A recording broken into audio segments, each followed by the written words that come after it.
So, did Janice get her memory back? No, not yet. Well, at least she only forgot about us. My husband and mother-in-law waited until I was asleep to show their true colors. I hope we can bring her back home and use her again. Why do I have to do all the housework? It's so annoying. She should be the one doing it. Why aren't you better yet? You useless. My name is Janice. I'm 32 years old and work in an office. This is awful. I don't know how things ended up like this. Then, I heard a familiar voice and slowly opened my eyes. Janice, you're awake. Thank goodness. I saw my mother standing there, tears in her eyes. I looked around and realized I was in a hospital room. Mom, why am I here? You suddenly felt dizzy outside and fell down the stairs. Is that what happened? You hit your head and passed out. They brought you here in an ambulance. Oh. I see, sorry. Don't apologize. I'm just so happy you're okay. Let me get the doctor. She hurried out of the room. Then, a man walked in. He looked nervous. Janice, are you all right? I frowned. Who are you? What? I'm Vince. I had no idea who he was. He acted like he knew me well, but I couldn't remember him at all. Vince? Then, he said something shocking. I'm your husband. What? That made no sense. I wasn't married. I was supposed to be single. You really don't remember me? I don't know. I don't even know if I'm supposed to have memory loss. Before I could say more, my mother returned with a doctor. Oh, Vince, you're back, she said. Yeah, I brought her some clothes, he replied. They spoke normally, like they knew each other well. Could this man really be my husband? Vince looked worried and turned to my mother. Janice doesn't seem to remember me. Maybe she has amnesia. What? My mother and the doctor looked shocked. We should run more tests, the doctor said. So, I stayed in the hospital for a few more days while they examined me. A lot of people visited, friends, co-workers, I remembered all of them. I even remembered my job. So why had I forgotten my husband? And his mother? I had never seen my mother-in-law before, at least, that's how it felt. I remembered everything else, but not them. When the test results came back, the doctor explained something surprising. At first, they thought I had memory loss because I hit my head, but there was no brain injury. Instead, they said it might be psychogenic amnesia, caused by emotional stress, not the fall. That actually made sense. Whenever I tried to remember my husband or mother-in-law, I felt a sharp pain in my head. Like there was something I didn't want to remember. Would my memory ever come back? My husband and mother-in-law looked surprised, but acted like they cared. Doctor, when can Janice leave the hospital? My mother-in-law asked. I'm just glad she's okay, my father-in-law added. The doctor said I could go home soon, but it would be best for me to stay at my parents' house until my memory returned. My in-laws looked shocked. What? But Janice is my wife, Vince said. She lives with us, his mother added. You can't just take her away. Her sudden outburst startled me. Even the doctor seemed taken aback. Please lower your voice. This is a hospital, he said. That made them quiet down. Just then, I felt a sudden, painful headache. Janice, are you okay? The doctor asked, noticing my distress. I'm sorry, my head hurts. Let's get you checked out right away, okay? The doctor turned to my in-laws and asked them to leave. They walked out with unhappy looks on their faces. They didn't seem truly worried about me at all. Are you feeling better? The doctor asked, looking concerned. Strangely, once they left, I actually did feel a little better. I see. It seems like you didn't have a good relationship with your husband or his parents. Maybe they caused you a lot of stress, the doctor said. I nodded slowly. I don't know, but maybe you're right. Hearing that made me think. What if my life with my in-laws was so awful that my brain just erased those memories to protect me? And the way they panicked when the doctor suggested I stay with my parents, it seemed suspicious. Were they worried because they couldn't use me anymore? A chill ran down my spine. What had they done to me while I was living with them? The only thing that came to mind was mistreatment. Had they really treated me so badly? But every time I tried to remember, my head hurt so much that I had to stop. When I told my parents about it, they looked really worried. But sweetie, you always told us that living with them was fine. Maybe you were hiding the truth so we wouldn't worry? My mom asked. I I don't know if that's true. I'm sorry. Don't apologize. You're still missing memories, and we don't know what really happened yet, she reassured me. Then, my dad had an idea. He suggested something. Do you think it's safe? What if he finds out? I asked nervously. Let's just hope he doesn't, my dad said. I was unsure, but I needed answers. So, I agreed to go along with his plan. Later that day, my hospital room door opened. Janice, how do you feel? It was my husband. When I didn't answer, he mumbled. What, still sleeping? I was actually awake. But for some reason, I decided to pretend I was asleep. I wanted to see how he would act when he thought I wasn't listening. I heard him sit down in the chair next to my bed and sigh. Then, I heard the lid of a coffee can pop open. He took a long sip, and the sound of him drinking filled the room. I took a deep breath and stayed still. Then, the door opened again. I thought my husband had left. But instead, someone else walked in.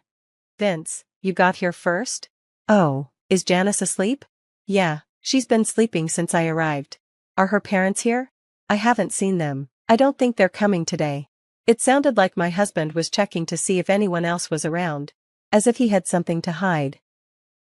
I thought it was strange, and then they started saying something unbelievable. So, did she remember anything? No, not yet. So she still doesn't remember what happened when she got hurt? That's right. Good, I don't want her to remember anyway. Maybe it's actually a good thing that she forgot about us.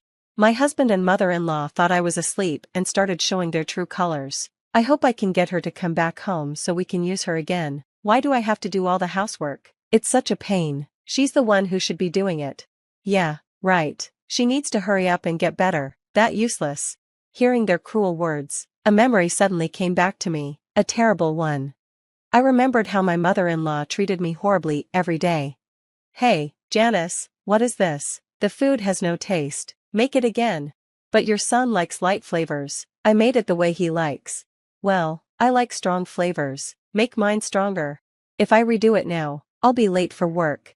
I don't care if you're late. What matters is that my husband and I get a proper meal. Not only did she make me cook breakfast for everyone, but she also forced me to prepare lunch for her and my father-in-law every morning. I even had to pack a lunchbox for my husband. After work, I had to cook dinner, do the laundry, and clean the house. I was always the last to take a bath, usually around midnight. Then, I had to wake up at 5 a.m. to do it all over again. They treated me like a servant. I was so exhausted, both physically and mentally, that I could have collapsed at any moment. Then, another memory hit me. I remembered how I lost my memory. That day, my husband and I went shopping for my mother-in-law's birthday gift. He made me go to several stores before finally picking one. On the way home, I was so tired that I fell asleep in the car. Then, suddenly, "You've got to be kidding me, what are you doing sleeping?" I woke up to my husband yelling. "Oh. I'm sorry," I said, still half asleep. "Get out of the car and walk home, you lousy wife." He pulled over, got out, and yanked open the passenger door. He unbuckled my seatbelt and tried to drag me out. I curled up, covering my head with my hands, but he grabbed my arm and pulled me down hard. I hit the ground with a thud. The impact must have caused my concussion. I must have passed out. That's how I lost my memory. I needed to get out of the hospital and call the police immediately. I pretended to wake up just as my husband and mother-in-law finished talking. When they noticed, they put on fake sad smiles. "Janice, you're awake. How are you feeling? Take your time to recover, we're here for you." Hearing their sweet words made my skin crawl. "I'm sorry, I guess I fell asleep. I had so many tests today, and I'm really tired. Don't worry about it, we'll check on you later." They smiled and left. As soon as they were gone, I called my parents and told them everything, how my in-laws treated me and how my husband had hurt me. They were shocked and furious. Right away, they called the police and reported the abuse. We also decided to file for divorce. But we had to be careful. My in-laws couldn't know what we were planning. A few days later, I was discharged and went to my parents' house. Then, my father and I went to my in-laws' home to get my belongings. They asked if my memory had come back. I lied. I told them the doctor said I might never remember.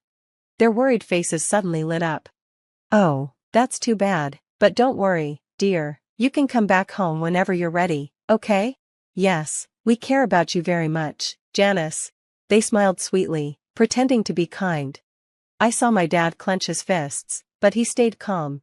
He went to my old room to help me pack. I gathered my things carefully, making sure my in-laws didn't suspect a thing. I was almost free. After that, my father and I went straight to the police station. I told them everything about my injury and filed a report against my husband. The police said they would start investigating right away. Next, we hired a lawyer and started working on my divorce. Luckily, I had kept diaries about all the abuse I had suffered. I had written down everything. My lawyer said that with so much proof, I could demand alimony on my terms. Once everything was ready, I decided to meet with my husband. I sent him a message, saying that some of my memory had returned and I wanted to talk. As expected, he brought his mother with him, so I brought my father and my lawyer. So, Janice, is it true your memory came back? My husband and mother-in-law looked nervous.